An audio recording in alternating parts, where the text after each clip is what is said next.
Sin never dies. Sin never dies. These were the words quoted by Carrie's mother, Margaret White. This mantra manifested doom. Carrie, becoming aware of the power of her telekinesis, the bullies around should have known the deal. Light bulbs cracking, ashtrays breaking, and falling off bikes just from a look, it behooved those that encountered Carrie to rectify their behavior, instantly. However, the bullying proceeded. Fueled by way of hate, the heat was amplified, leading to destruction. I ask you as I asked myself, was quantum physics at the helm of Carrie's telekinesis? Were the law of vibration and the law of attraction, two of the universal laws, that unleashed the unfathomable destruction that Carrie's enemies faced? Welcome back to Ivy Joe's Reviews, where today we will discuss the impact of the 1976 movie, Carrie. If you've been bullied or you're a vigilante for those in need, this may not be the film for you. I know there was a remake of Carrie, in 2013, however, it's something about what Sissy Spacek brought to the role that made it so meaty, so emotional, and so in-depth. From the onset of the bloody shower scene to the end, it was difficult to watch. I found myself infuriated by the role of characters, many played by familiar faces, like John Travolta, who went on to further their acting careers. Personally, I kept thinking while reviewing this film, if I had telekinesis I may not have restrained myself as long as Carrie, which is a true testament to Carrie. Much earlier, she could have relied on anger to demolish her foes. But she railed against that, preferring to understand her powers and to isolate. She knew people viewed her as unattractive and a freak. She admonished Tommy to not lie to her, which could propel her into more bullying and ridicule, but she was assured that her invitation to the prom was the real deal. You say yes. Why is this so important to you? It's one of those films that can resonate if you were brought up in a very religious/spiritual or cult-like type of environment, or if someone else is projecting their beliefs onto you. Carrie's mom and everyone around her, physically, emotionally, and verbally abused her with their behaviors and belief systems. They ensured her isolation and disconnection from the world, and ultimately their doom. We don't know much about Carrie's mom's backstory besides the fact that she believed that Carrie was born in sin, and therefore represented this symbol of sin. Carrie's mom was dogmatic in her beliefs, and assured Carrie's menstruation was the gateway to sexual sins. Miss White never failed to beat her beliefs into Carrie or spread it around the neighborhood, as gospel. She believed that if she fell in sin, so would Carrie. Still convinced, Miss White reminisced about intimate moments with Carrie's dad, and how she liked it.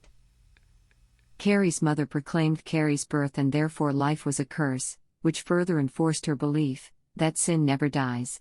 She explained she should have taken Carrie's life when born. Whether from bullying, trying to incorrectly rectify bullying, strong religious beliefs, being sheltered, or feeling the need to be accepted, it's all things that can ruin a person's psyche and can really impact that person, for life. Carrie's mom pushed the idea that if Carrie went to the prom, it was only a ploy, and that they would all laugh at her. The magnitude of the energy manifested through Carrie's emotions and thoughts, by way of telekinesis, became her weapon. Quantum physics explains thoughts are electric and emotions are magnetic, placing an electromagnetic field around us. This electromagnetic field communicates with the quantum field, a non-physical field of infinite energy.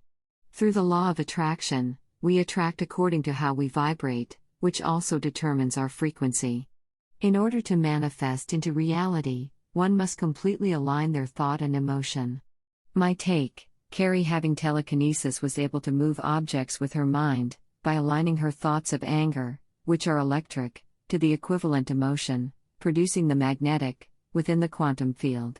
The magnitude of Carrie's electromagnetic field around her interacting with the quantum field's infinite energy activated her powers. Most bullies give little thought to how universal laws can impact their lives for the worse. Carrie shows us differently. Sue didn't lose her life in the gym, but she was punished as well. Although she thought she was doing a good deed by having her boyfriend, Tommy, ask Carrie to the prom, she really wasn't. Carrie asked Tommy, over and over again, "Why are you doing this?" And Tommy answered, "Because I want to."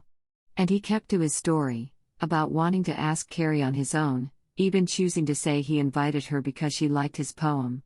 Perhaps, Sue could have explained that she felt bad about her actions in the locker room and wanted to make it up to Carrie. As Sue convinced Tommy and her teacher, Miss Collins, she could have admitted to Carrie that she thought it would be a good idea for her image if Tommy escorted her to the prom. Therefore, the ultimate decision would have been Carrie's. Instead, what played out was everyone knew that Tommy was taking Carrie, because Sue gave the green light. Everyone seemed to know this but Carrie. If Sue really wanted to rectify her behavior, she could have taken Carrie under her wing herself, instead of bringing Tommy into it. Maybe have Carrie attend an event or party with her, as her friend. To allow the other students to see Carrie really wasn't that bad, nor a joke, just different. And one of the major plot holes in Carrie was involving the prank with the blood. At what point did Chris learn of Tommy taking Carrie to the prom? Chris had plans pretty early on to have the blood dumped on Carrie, although the movie does not make it clear, when she learned that Carrie would be escorted to the prom by Tommy. How did Chris know that Carrie would be on stage for the prank to work? Chris's best friend, Norma, walked into the office when their gym teacher, Miss Collins, was discussing with Sue and Tommy why Tommy asked Carrie to the prom. From the looks of when Norma walked into the office, it doesn't appear that she was out there snooping the entire time, unless she was, but out of view of the office window, which the movie did not confirm. Did Sue know her friend was gonna drop the blood? Maybe not, but why even ask Tommy to take her to the prom? Whether she realized it or not, it was deceptive the way she planned it. Transparency would have been the better route. Especially, when Sue appeared to be the only one out of the group of girls that registered that the light bulb cracked in the locker room. Sue also was the only one that saw Carrie's mom in action, up close and personal. When Carrie's mom came to Sue's house to spread the gospel, she had a glimpse into the world that Carrie was birthed into.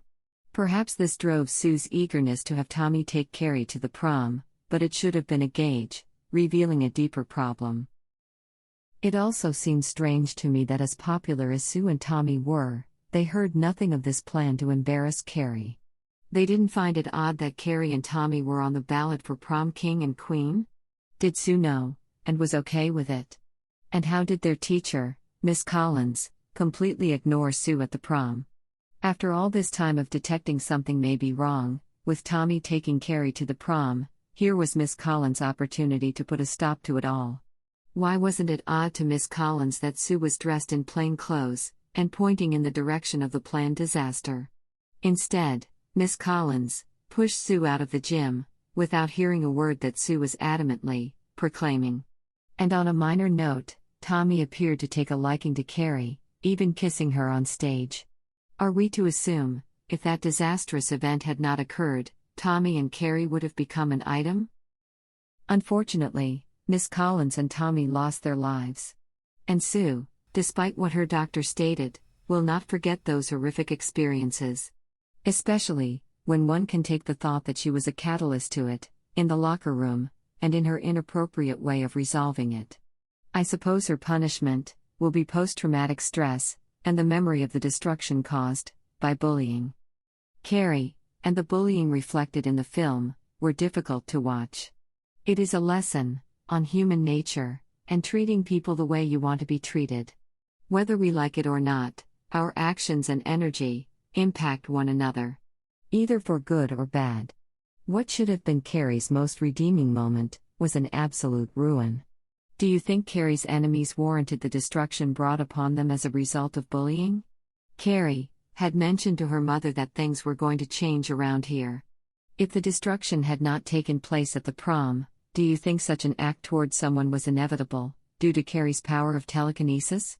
Do you think Carrie's rage and actions towards her enemies, even her mother, are a result of universal laws? Now I'd like to hear your thoughts. Please feel free to leave your comments below, and as always, thank you for watching Ivy Joe's Reviews.